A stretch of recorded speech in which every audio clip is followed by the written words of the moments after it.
Iran ने America को दी है हमले की चेतावनी। IRGC कमांडर की मौत के बाद भड़का ईरान। अरब देशों में US आर्मी बेस पर हमले की धमकी। US नेवल बेस पर तैनात युद्धपोतों पर भी अटैक।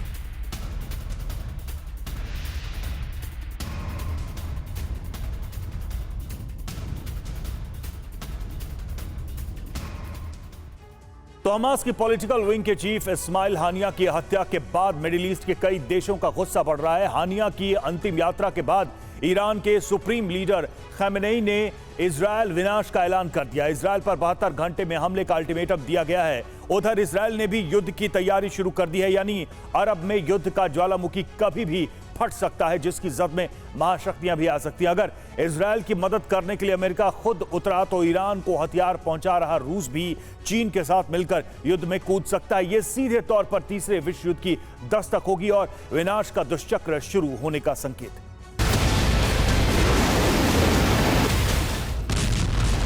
शुरू इजराइल ने किया, खत्म ईरान करेगा।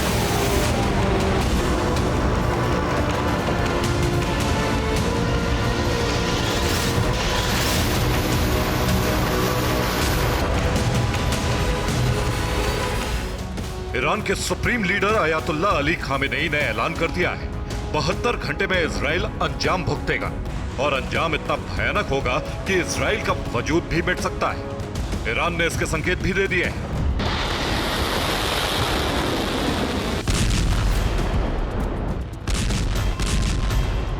जमकरान मस्जिद पर लाल झंडा लगा दिया गया है। ये सीधे तौर पर इजराइल पर विध्वंसक हमले का प्रतीक है। ऐसा ही झंडा ईरानी कमांडर सुलेमानी की मौत के बाद लगाया था।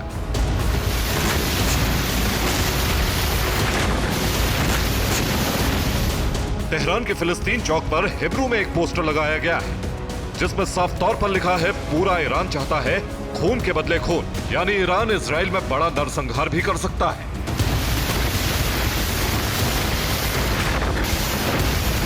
ईरान ने अपने एयर स्पेस को ब्लॉक कर दिया है। नो फ्लाई जोन का मतलब है कि अगर हमले के बाद इजराइल पलटवार करता है तो ईरान उसे नाकाम कर सके।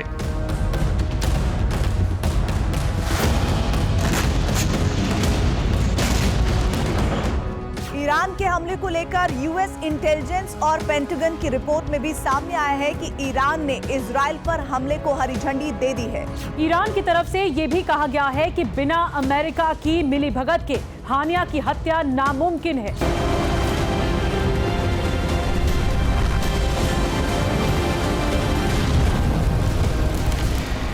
यानी ईरान हानिया की हत्या के लिए इजराइल के साथ अमेरिका को भी जिम्मेदार मान रहा है।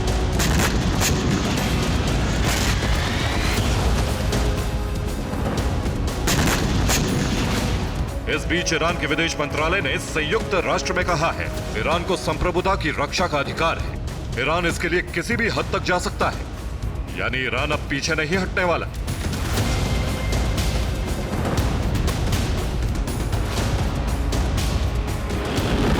वो इजराइल और अमेरिकी सैन्य ठिकानों को भी निशाना बना सकता है।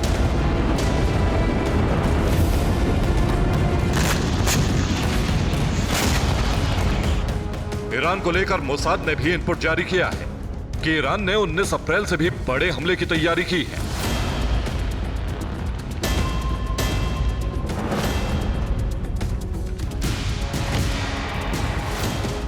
यानी इस दफा ईरान मिसाइल ड्रोन के अलावा फाइटर जेट का भी इस्तेमाल कर सकता है। खास बात यह कि ईरान इस दफा अकेले नहीं बल्कि ईरानी प्रॉक्सी के साथ मिलकर इजराइल की घेराबंदी कर रहा है, जिससे एक बार में इजराइल को जबरदस्त नुकसान पहुंचाया जा सके।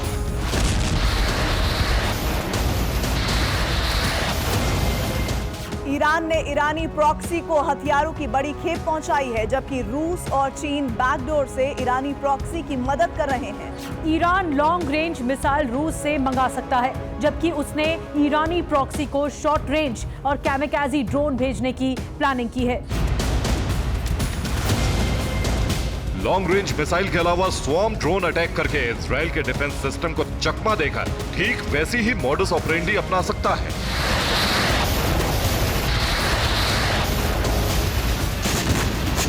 जैसे हमास ने 7 अक्टूबर को हमला किया था।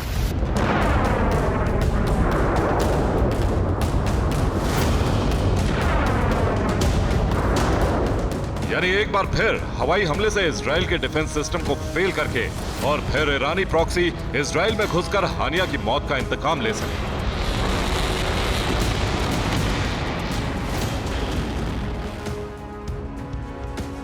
और ईरान हवाई हमले के लिए मिसाइल इस्तेमाल करेगा, जबकि जमीन से हमले के लिए ईरानी प्रॉक्सी तैयार है।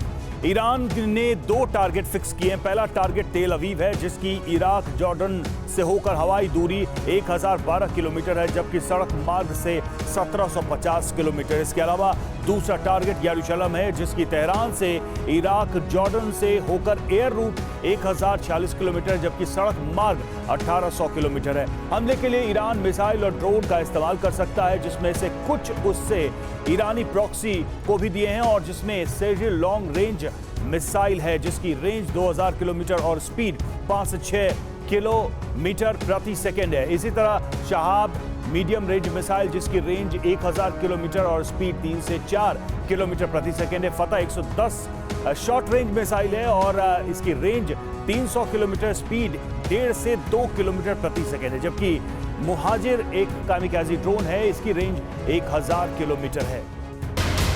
इस्माइल हानिया की हत्या के बाद पूरे ईरान में मातम है। इस्लामिक देशों में शोक मनाया जा रहा है।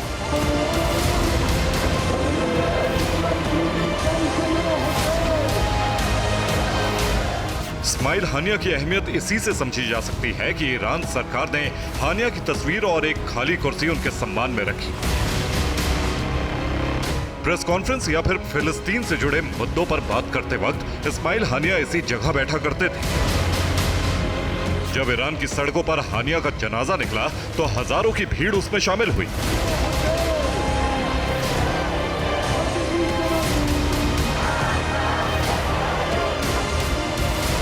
अंतिम यात्रा के बाद ईरान के सुप्रीम लीडर ने हानिया के बेटों को गले लगाए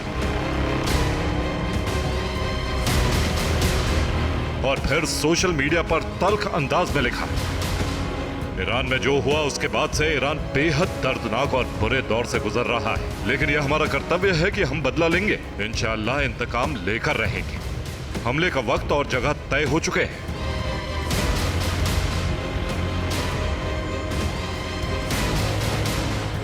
यह सीधे तौर पर इजराइल को धमकी है कि अब वो अंजाम भुगतेगा।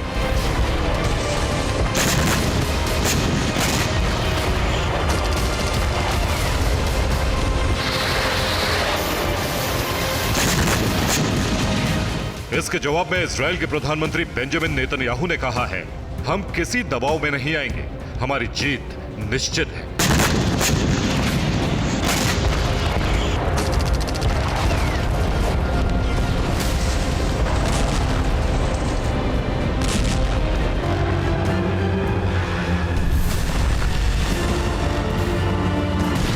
हालांकि अभी तक इजराइल ने हानिया की मौत की जिम्मेदारी नहीं ली है, कोई प्रतिक्रिया नहीं आई है, लेकिन इजराइल ये समझ चुका है कि ईरान हमला कर सकता है, इसलिए इजराइल ने युद्ध को लेकर तैयारी की।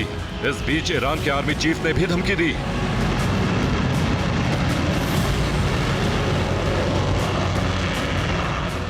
इजराइल पर चारों तरफ से हमला किया जाएगा। अभी हम हमले के ब्लूप्रिंट पर काम कर रहे हैं, जिसमें ईरानी प्रॉक्सी गुट भी शामिल है। तेल अवीव को उसके गुनाह की सजा जरूर मिलेगी।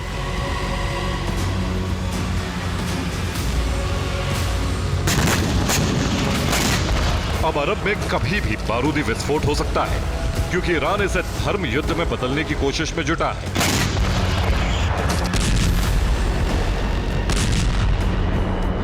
ऐसे में इजराइल की मदद के लिए पश्चिमी देश एकजुट हो सकते हैं। अगर ऐसा हुआ तो अरब से निकली चिंगारी कभी भी तीसरे विश्व युद्ध की ज्वाला में बदल सकती है।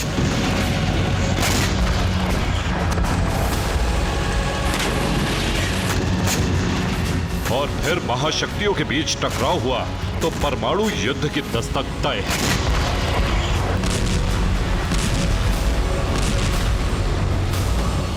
Bureau report, TV9 Bharatvarsh. और इस बीच जंग के लिए ईरान की बड़ी तैयारी और लेबनान में बुलाई प्रॉक्सी की बैठक और कल बेरूत में प्रॉक्सी संगठन की बैठक। IRGC के कमांडर बैठक में रहेंगे मौजूद।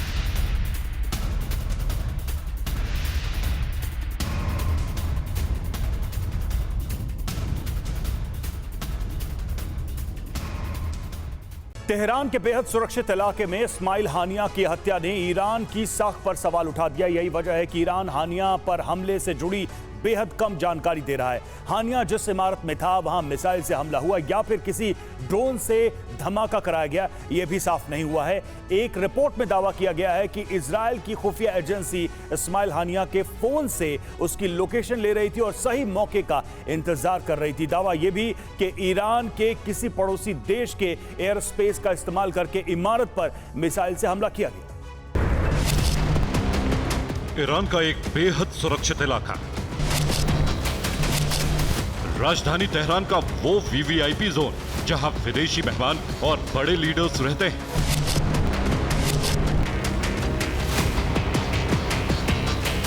राष्ट्रपति भवन से कुछ ही दूरी पर इसी घर में मौजूद था हमास का नेता इस्माइल हानिया। लेकिन तेहरान के सेफ जोन की तमाम सुरक्षा को भेद कर एक ऐसे हमले को अंजाम दिया गया जिसमें इस्माइल हानिया अपने बॉडीगार्ड के साथ मारा गया। इस पर्दे को देखकर अंदाजा होता है कि हमला करने वालों को हानिया की कितनी सटीक जानकारी थी। पूरी बिल्डिंग को उड़ाने की जगह सिर्फ उस हिस्से और उस कमरे में हमला हुआ जहां हानिया मौजूद था।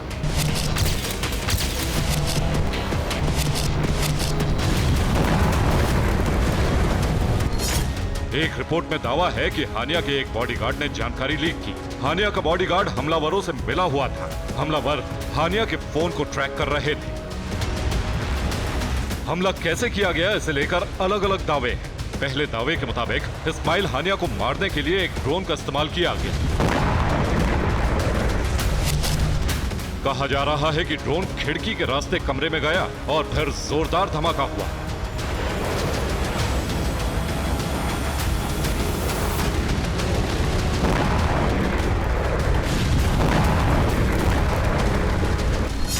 अंदेशा है कि हमले के लिए छोटे क्वाडकॉप्टर का इस्तेमाल हुआ क्योंकि राष्ट्रपति भवन के पास एयर डिफेंस तैनात है। छोटे ड्रोन में विस्फोटक लगाकर हमले की आशंका है।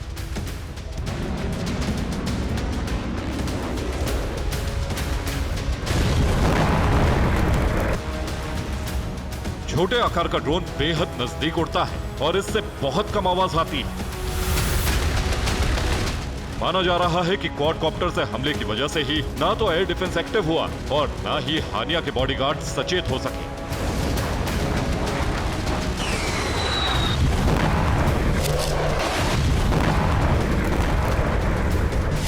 ईरान में हानिया को 3 लेयर प्रोटेक्शन दी गई थी। यानी पहला घेरा ईरान की पुलिस का था जो इस पूरे इलाके के चारों तरफ तैनात थे। दूसरा घेरा ईरान की सेना के कमांडो का था। ईरान के कमांडो घर के सबसे निचले हिस्से में मौजूद थे। तीसरा लेयर हानिया के पर्सनल बॉडीगार्ड्स का था जो हर वक्त उसके साथ रहते थे। हानिया जब इस इमारत में था तब ईरान के तमाम कमांडो और फिलिस्तीनी बॉडीगार्ड्स भी आराम कर रहे थे क्योंकि इस सेफ जोन में किसी को हमले की आशंका नहीं थी। हालांकि दावा यह भी किया जा रहा है कि ईरान के किसी पड़ोसी देश के एयर स्पेस से फाइटर जेट से यह हमला किया गया। हानिया जिस घर में मौजूद था उसके आसपास का इलाका बिल्कुल खाली है। यही वजह है कि एयर स्ट्राइक के जरिए इमारत के बीच के हिस्से पर हमला करना आसान था। सुरक्षा एजेंसियों को शक है कि फाइटर जेट से किसी मिसाइल का इस्तेमाल किया गया होगा।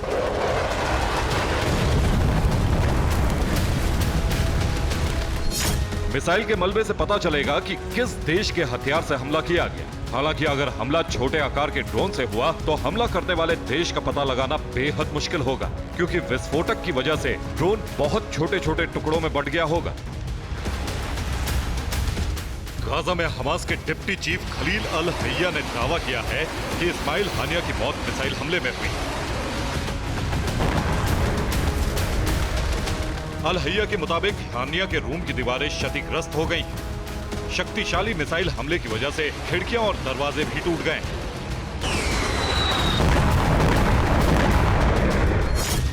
कई बार यह साबित हो चुका है कि ईरान में मोसाद का मजबूत नेटवर्क है। ईरान के परमाणु मिशन पर मोसाद पूरी जानकारी रखता है। ईरान से सटे आर्मीनिया बॉर्डर पर मोसाद के कई सीक्रेट ठिकाने हैं।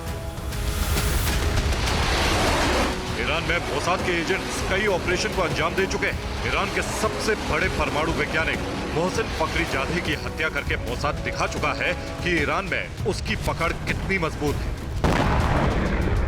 माना जा रहा है कि मिसाइल हमले के लिए आर्मेनिया के एयर स्पेस का इस्तेमाल किया गया। आशंका यह भी है कि हानिया की हत्या के लिए स्पाइक मिसाइल का इस्तेमाल हुआ। स्पाइक एक नेवल और सरफेस टू एयर मिसाइल है। स्पाइक मिसाइल से कंट्रोल्ड हमला किया जा सकता है। एक रिपोर्ट के मुताबिक 7 अक्टूबर के बाद से ही इजरायली खुफिया एजेंसी इस्माइल हानिया को मारने के मौके की तलाश में थी।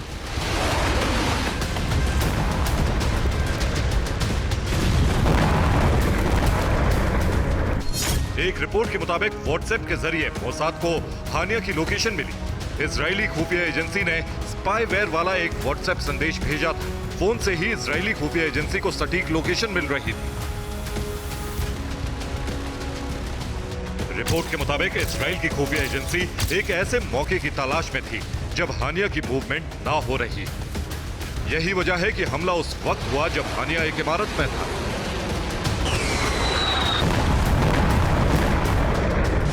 इजरायली खुफिया एजेंसी की कोशिश थी कि हानिया की मौत के वक्त उसके साथ ईरान का कोई बड़ा नेता ना हो, इसलिए हमला ऐसे वक्त में किया गया जब हानिया से किसी के मिलने का कार्यक्रम नहीं था।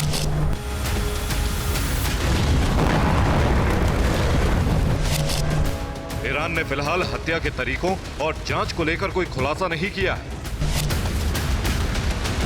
लेकिन पूरी दुनिया जानती है कि मोसाद के सीक्रेट ऑपरेशन किस तरह के होते हैं। Bureau report, TV9 Bharatvarsh. वहीं लेबनान के काफर किला पर IDF का हमला। हिज्ब कमांडर फवाद की मौत के बाद पहला हमला। फवाद की मौत के बाद हिज्ब ने नहीं किए हमले।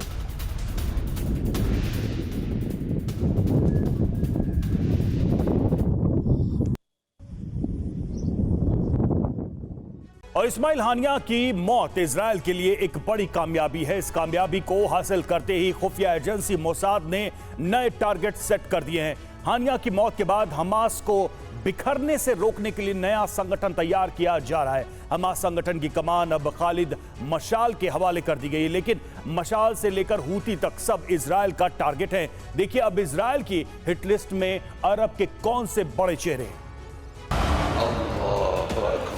इस्माइल हानिया को तेहरान में मार दिया गया। ईरान ने हानिया की हत्या के बाद कोई ठोस जानकारी तो जारी नहीं की, लेकिन तेहरान में हो रहे विरोध प्रदर्शनों से साफ है हत्या के पीछे इजराइल है।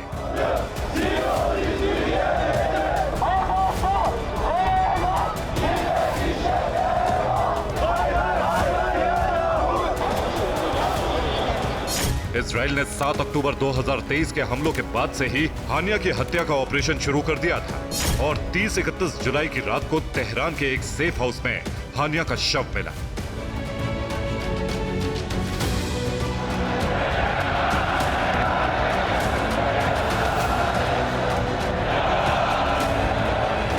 हानिया की हत्या के बाद ईरान इजराइल से बदला लेने का ऐलान कर चुका है, लेकिन इतना तय है कि इजराइल ने उसकी जमीन पर सबसे बड़ा हमला करने वाले को मारकर अपना बदला पूरा कर लिया।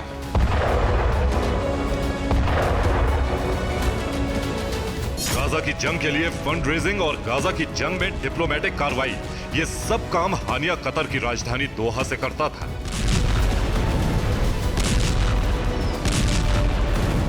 हानिया के मारे जाने का मतलब है हमास प्रमुख के साथ साथ विदेश नीति के कमांडर का पद खाली होना।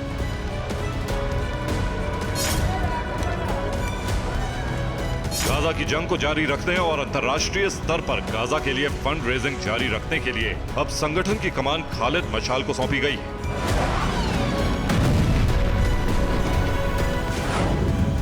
खालिद मशाल अब हमास का नया कमांडर है। खालिद मशाल 1996 से 2017 तक हमास प्रमुख रह चुका है। मशाल पर इजराइल ने 1997 में जॉर्डन में हमला कराया था। उस हमले में मशाल बच निकला था। खालिद मशाल हमास के संस्थापक सदस्यों में से एक है। हानिया के साथ साथ खालिद मशाल हमास के सबसे बड़े नेताओं में से एक है और गाजा जंग की रिपोर्टिंग सिनवार उसी को देता रहा है।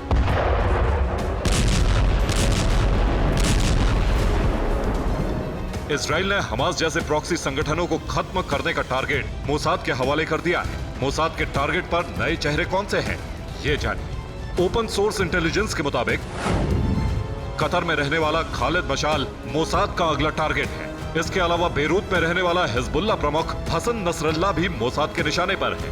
ईरान के सुप्रीम लीडर अली खामनेई को भी इजराइल मारने का प्लान बना रहा है। PIJ का प्रमुख जियाद अल नखलाह भी इजराइल का टॉप टारगेट है। हूती संगठन प्रमुख Abdul Malik al Houthi, Hamas नेता महमूद जहर और गाजा का हमास नेता याह्या सिनवार, ये सभी वो चेहरे हैं जिन्हें इजराइल जल्द से जल्द खत्म करना चाहता है।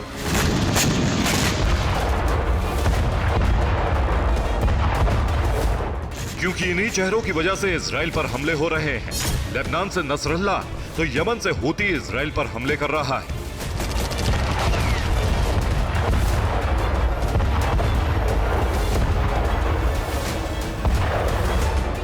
इजराइल ने गाजा युद्ध के बाद से अब तक अरब के कई प्रॉक्सी लीडर्स ठिकाने लगा दिए हैं।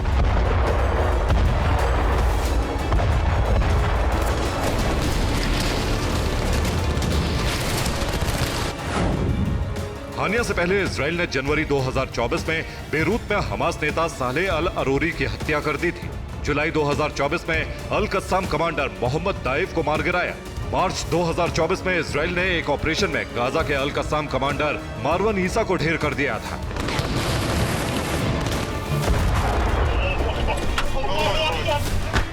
इजराइल एक एक करके प्रॉक्सी संगठनों के बड़े नेताओं को मार रहा है, लेकिन आशंका यह है कि इजराइल की हिट लिस्ट में अब जो नाम हैं, अगर उन पर हमले हुए तो पूरा अरब जल उठेगा। Bureau report, TV9 भारतवंश। और इधर रूस में तबाही का सबसे विध्वंसक चैप्टर कभी भी शुरू हो सकता है, क्योंकि यूक्रेन में अमेरिका के फाइटर जेट F-16 की पहली खेप पहुंच चुकी है। नीदरलैंड्स ने 6 F-16 भेजे हैं। इसके बाद डेनमार्क एक और बैच भेजने वाला है। अब रूस तमतमा चुका है, जिसने यूक्रेनी एयरबेस पर हमले शुरू कर दिए हैं, जिससे यूक्रेन पहुंचे F-16 उड़ान भरने से पहले ही खाक हो जाए। अभी तक बैकफुट पर चल रहा यूक्रेन अब रूस में भयानक तबाही मचा सकता है, क्योंकि यूक्रेन F-16 से रूस में घुसकर हमला कर सकता है।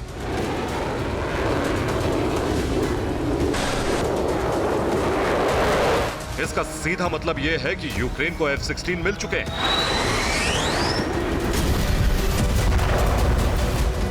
रूस ने दावा किया है और एक तस्वीर भी जारी की है, जिसमें F-16 प्लेन दिख रहा है। ये वही तस्वीर है। इसके अलावा एक वीडियो भी जारी किया है, जिसमें ओडेसा के ऊपर F-16 उड़ान भरता दिखा है।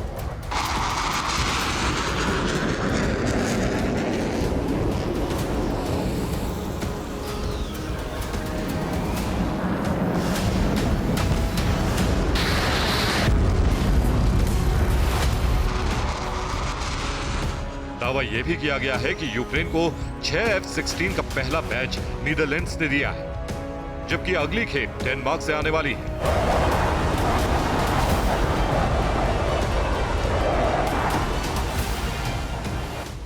जबकि इससे पहले F-16 की ट्रेनिंग यूक्रेनी पायलट को कई देश दे चुके हैं,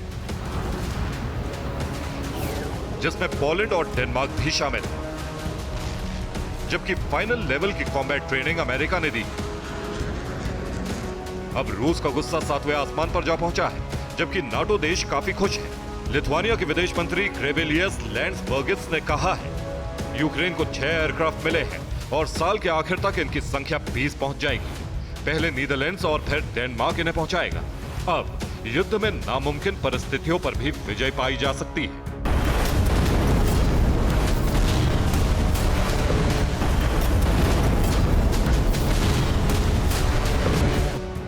रूस के लिए यह परेशान करने वाली खबर है। हालांकि रूस कह चुका है कि वो F-16 को मार गिराएगा, जैसे यूक्रेन के ड्रोन का खात्मा कर रहा है।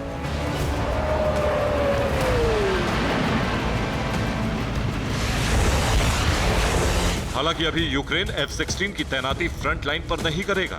हो सकता है यूक्रेन पहले रूसी टारगेट फिक्स करे, उसके बाद भीषण हमले शुरू करे।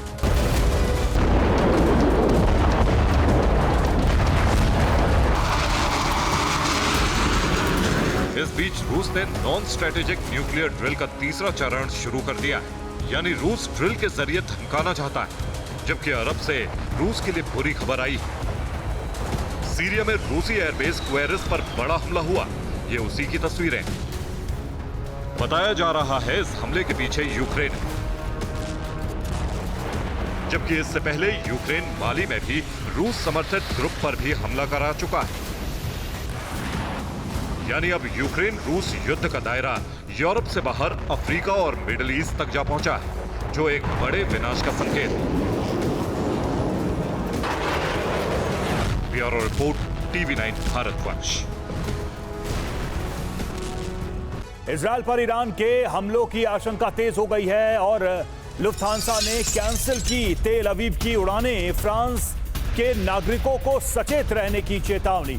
इजरायली नागरिकों को बंकर के करीब रहने की सलाह। इजरायल पर ईरान के हमलों की आशंका तेज। लुफ्थांसा ने कैंसिल की तेल अवीव की उड़ान।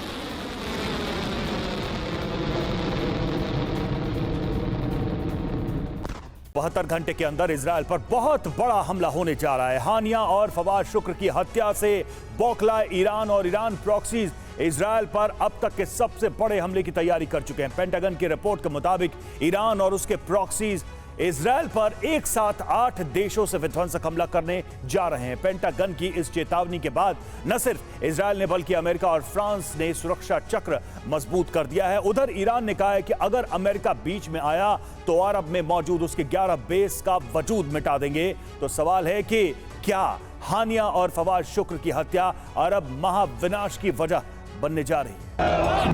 इस्माइल हानिया और फवाद शुक्र की हत्या के बाद पूरा अरब धधकने जा रहा है।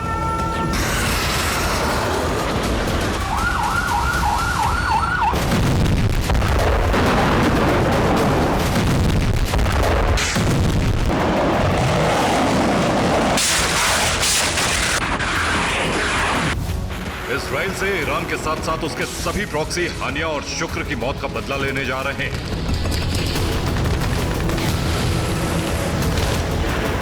इजराइल पर एक दो नहीं बल्कि एक साथ 8 फ्रंट से हमले होने जा रहे हैं।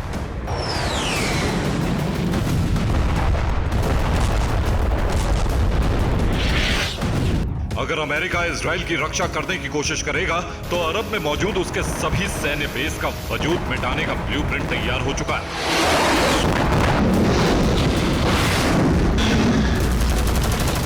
इस जंग में अमेरिका और रूस जो कदम उठाएंगे उससे विनाश का क्षेत्रफल बहुत बढ़ जाएगा।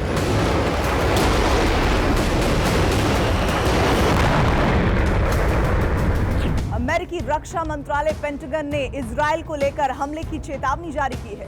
चेतावनी के मुताबिक ईरान और उसके प्रॉक्सी संगठन 72 घंटे में बड़ा अटैक कर सकते हैं। पेंटागन की रिपोर्ट के मुताबिक ईरान और उसके प्रॉक्सी का यह हमला फुल स्केल अटैक होगा। ईरान की अगुवाई में उसके प्रॉक्सी एक साथ 8 फ्रंट से इजराइल पर हमला करने की तैयारी कर चुके हैं।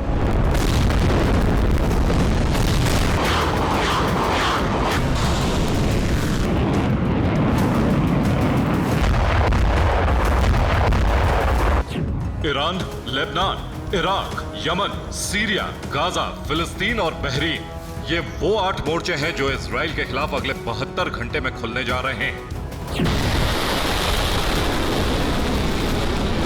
और इसी के साथ अरब में विनाश का अब तक का सबसे बड़ा जलजला आ जाएगा।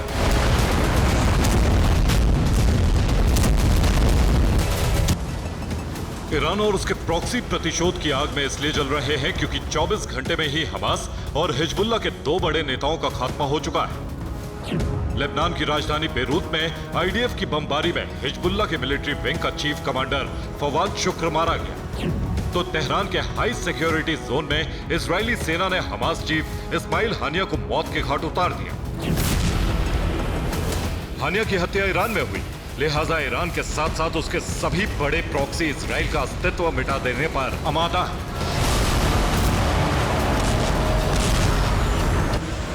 अमेरिकी इंटेलिजेंस रिपोर्ट के मुताबिक ईरान और उसके प्रॉक्सी ने मिसाइल और रॉकेट लॉन्च साइट को एक्टिव करना शुरू कर दिया है। लॉन्च साइट पर बड़ी संख्या में मिसाइलें और रॉकेट पहुंचाए जा रहे हैं।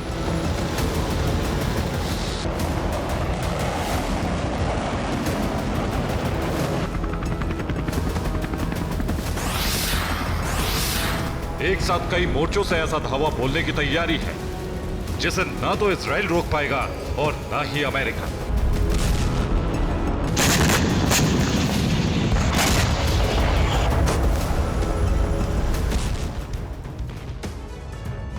ईरान और उसके प्रॉक्सी इजरायल पर एक साथ 8 मोर्चों से हमला करने जा रहा है। पहला मोर्चा है लेबनान, यहां से हिजबुल्लाह के लड़ाके इजरायल में मिसाइल और रॉकेट की बरसात करेंगे।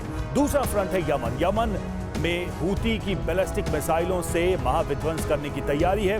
इराक में ईरान के कई प्रॉक्सीज हैं, मसलन इस्लामिक रेसिस्टेंस, कताइब हिजबुल्लाह, असैब, अहल अल हक, हरकत हिजबुल्लाह और अल नुजबा। ये सभी इराक की तरफ से इजरायल से बदला लेने की हुंकार भर चुके हैं। चौथा फ्रंट है गाजा। गाजा में हमास के मिलिट्री विंग अल कसाम 7 अक्टूबर से भी बड़ा हमला करने की प्लानिंग कर चुका है। फिलिस्तीन के फिलिस्तीनी इस्लामिक जिहाद के लड़ाकों ने भी अपने रॉकेट लॉन्च साइट को एक्टिवेट कर दिया है। सीरिया में एक्टिव ईरानी प्रॉक्सी बद्र ऑर्गेनाइजेशन, ज़ैनबिया ब्रिगेड और फातेमिया डिवीजन भी हमला करने को तैयार है। बहरीन के अल अश्तर ब्रिगेड और सराया अल मुख्तार भी इजरायल में तबाही मचाने की कसम खा चुके हैं। 8वां फ्रंट है ईरान।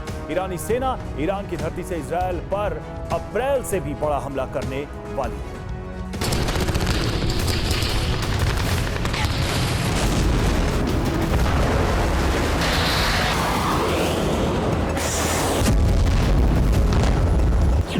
हूती ने ऐलान कर दिया है कि वो इजरायल पर हमले में ईरान का साथ देंगे। हिजबुल्लाह ने घोषणा की है कि यह बदला इजरायल का वजूद मिटाने वाला है।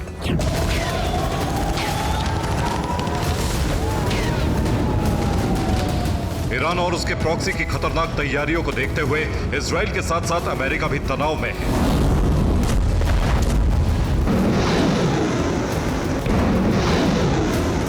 ईरान का पलटवार तय है, लिहाजा इजरायल भी इससे निपटने की तैयारी कर रहा है।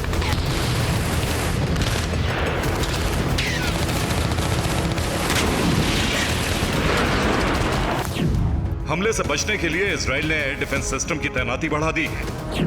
आईडीएफ ने अपने एयरबेस के साथ साथ लड़ाकू विमानों को हाई अलर्ट पर रखा है।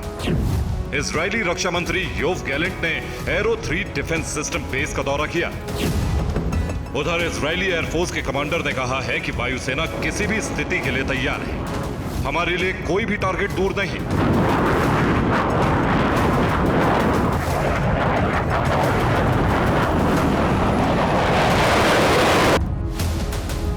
इजरायली प्रधानमंत्री बेंजामिन नेतन्याहू ने कहा है कि इजरायल उस ईरानी धुरी से लड़ रहा है जो दानवों की। नेतन्याहू ने यह भी कहा है कि ईरानी प्रॉक्सी के साथ जंग का सबसे मुश्किल दौर शुरू होने वाला है। इजरायल इसके लिए तैयार है। इजरायल पर हमले करने वाले हर देश को करारा जवाब दिया जाएगा।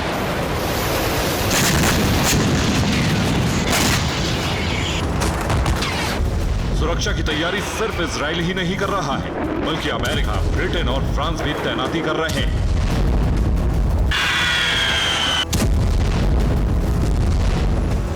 अमेरिका ने लेबनान के पास 12 युद्धपोत तैनात कर दिए हैं। अमेरिकी रक्षा मंत्री लॉयड ऑस्टिन ने इजरायल की रक्षा की गारंटी दे दी है।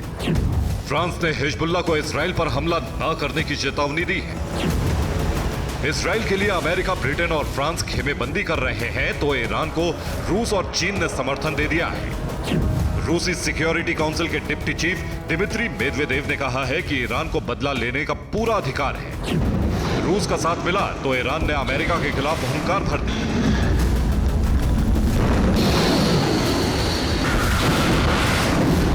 ईरान ने बयान जारी कर कहा है कि अगर अमेरिका ने इजरायल की रक्षा करने की कोशिश की तो उसे इसका खतरनाक परिणाम भुगतना पड़ेगा।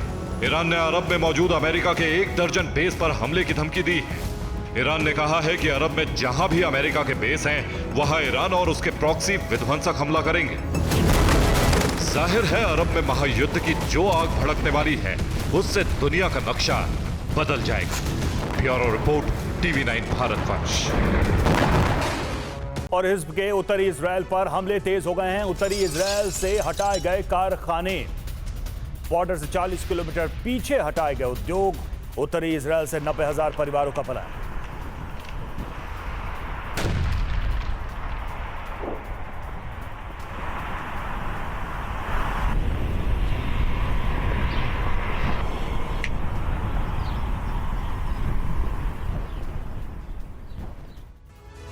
और इजराइल के काउंटर अटैक से पूरे अरब वर्ल्ड में खलबली मच गई है, क्योंकि 30 जुलाई को इजराइल ने बेरूत और तेहरान पर हमला करते हुए हिजबुल्लाह के कमांडर फवाद शुक्र और हमास चीफ हानिया को मारा। तो वहीं बीती रात सीरिया की राजधानी दमिश्क में ईरानी सेना के टॉप कमांडर अली हाजीजादेह को ढेर कर दिया गया, वो भी एयर स्ट्राइक के जरिए। आखिर कैसे 3 देशों की राजधानियों में इजराइल ने 3 दुश्मनों का शिकार किया, कैसे आईडीएफ के हंट ऑपरेशन में सीआईए और मोसाद ने की मदद, देखिए रिपोर्ट।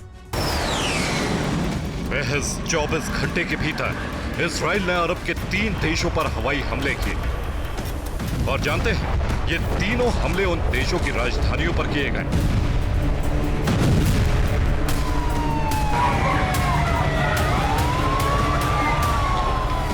यकीन मानिए, इजराइल के 3 हवाई हमलों ने बेरूत से दमिश्क वाया तेहरान खलबली मचा दी।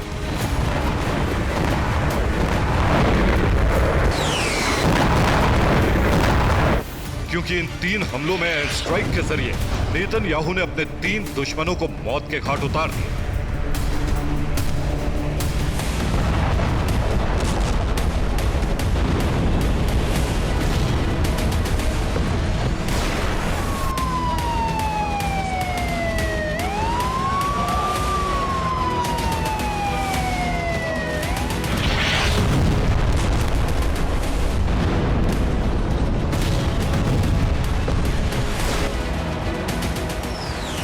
जुलाई से इजराइल ने अरब देशों में हमले की शुरुआत की, और अब तक इजराइल ने हमास, हिजबुल्लाह, यहां तक कि ईरानी सेना के एक बड़े कमांडर को ढेर कर दिया।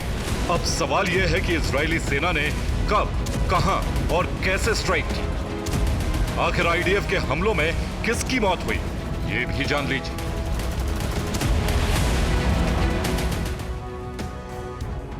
और बीते 24 घंटे में इजरायली सेना ने अरब के 3 देशों के 3 बड़े ऑपरेशन को अंजाम दिया। और जानते हैं, इजराइल ने तीनों अटैक उन देशों की राजधानियों पर किए हैं जिनमें इजराइल के 3 बड़े दुश्मन ढेर हो गए।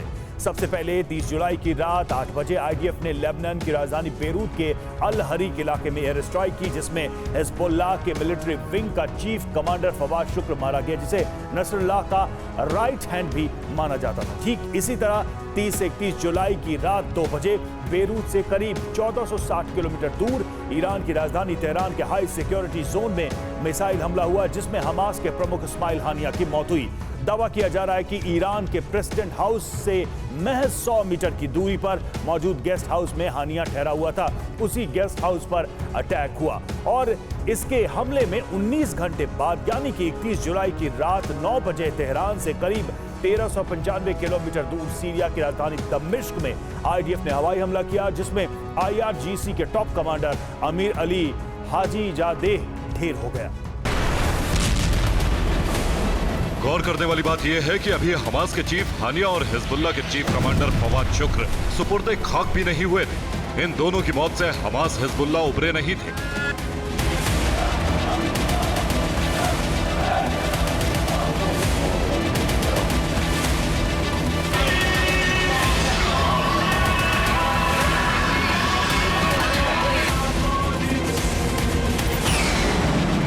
उससे पहले ही इजराइल ने सीरिया में एयर स्ट्राइक करते हुए ईरानी सेना के टॉप कमांडर अली हाजीजादेह को मौत के घाट उतार दिया।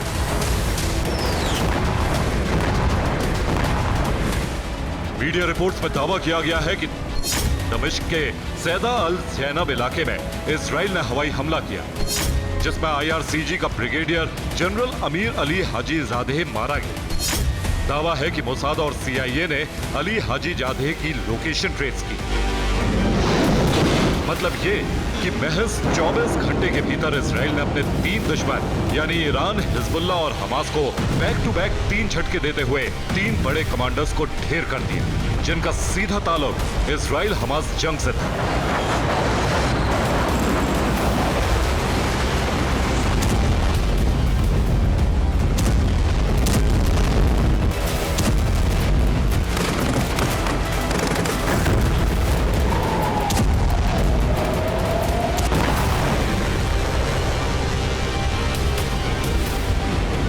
हमास प्रमुख हानिया और हिजबुल्लाह के मिलिट्री विंग के चीफ कमांडर फवाद शुक्र का मारा जाना इसलिए भी जरूरी था क्योंकि ईरानी समर्थित ये दोनों संगठन नेतन्याहू के लिए चुनौती बन चुके थे। जहां हमास गाजा से इजरायली धरती पर हमले कर रहा था, तो वहीं लेबनान का हिजबुल्लाह संगठन उत्तरी इजराइल में तबाही मचा रहा था।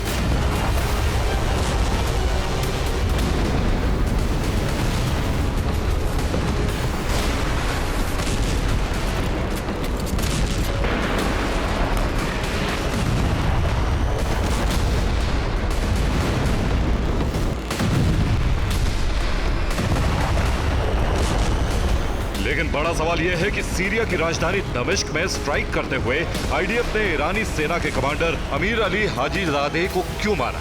आखिर नेतन्याहू के लिए अमीर अली हाजीजादे का मरना क्यों जरूरी था? तो आपको बता दें कि जनरल अली हाजीजादे IRGC के एरोस्पेस फोर्सेस के कमांडर थे। ईरान के ड्रोन और मिसाइल प्रोग्राम का जिम्मा हाजीजादे के पास था।